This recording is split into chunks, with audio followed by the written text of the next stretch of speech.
Hello, I am down with Stan. Up he comes at the end of the run. He will drop the press, lift the plough, and then Stan will do a figure of 8. So he can then pick up the press on the way back.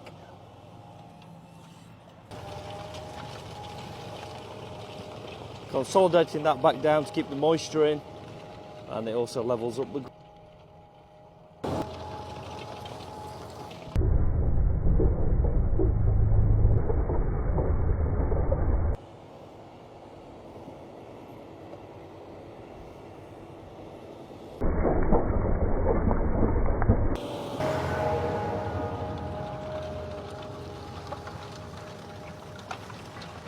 We'll see you on the next video.